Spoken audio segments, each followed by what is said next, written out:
Before the dawn, the cane stood high, each stalk a column in the trade.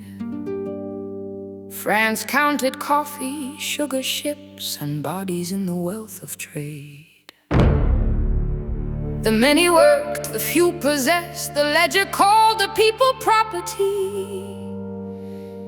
Saint-Domingue fed an empire by consuming those who made it rich.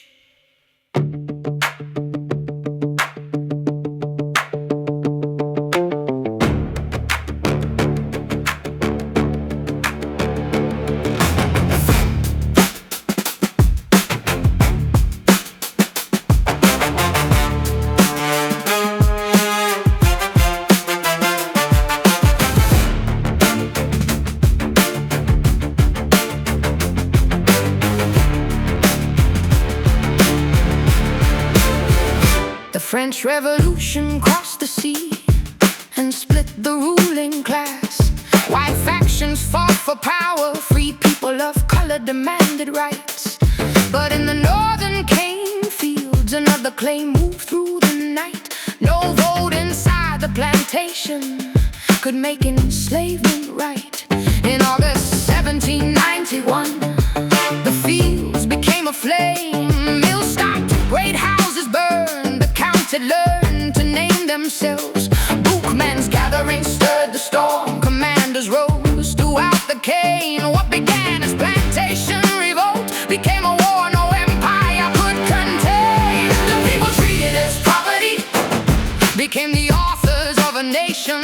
The colony that fed an empire refused to stay up plantation. Not freedom written safely, not mercy from a throne. They forced abolition into history, then fought to make it hold. The people treated as property became the authors of a nation.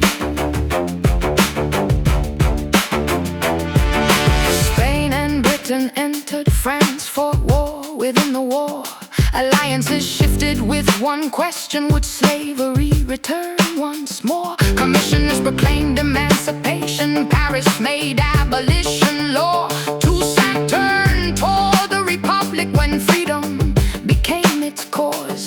He drove the British from the colony, defeated rivals for command, then governed all Saint-Domingue with a constitution in his hand. It said the chain could not return, no person could be owned, but soldiers kept the cane fields working, and freedom wore the old system shadow. Abolition changed the law, the plantation still demanded labor. The revolution had broken ownership, not every instrument of power. The people treated as property became the authors of a nation. The colony that fed an empire refused to stay a plantation.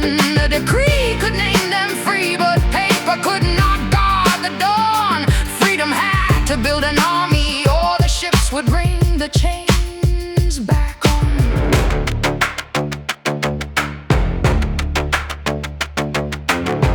Then Bonaparte sent the fleet. Leclerc arrived with guns and promises. Toussaint was seized and carried north to die inside a mountain prison.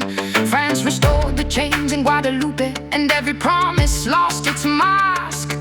Dessalines, Christophe, Passion joined the final war. Last Rochambeau waged a terror, dogs drowning, fire and execution. But the people France called property had become an army of revolution.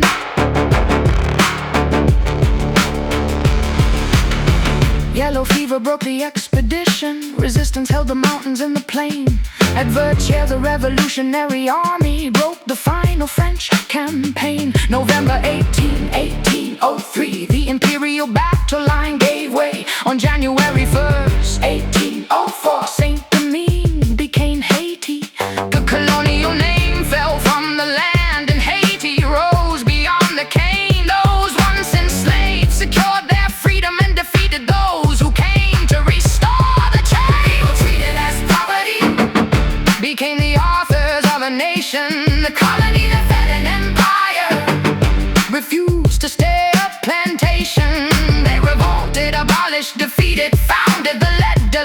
human beings it had reduced to calculation. Not freedom granted once and safe, not independence without cost. The people made themselves a country after empire called them lost. The dawn was not innocent. War had taught the knife to weld. Independence came with massacres and graves. The victory could not cleanse. Forced labor outlived legal slavery. Leaders fought over land and rule. A nation born against the plantation still carried some of the plantation's tools. But one fact could not be taken back by France, by fear or isolation. The people treated as property had become the authors of a nation.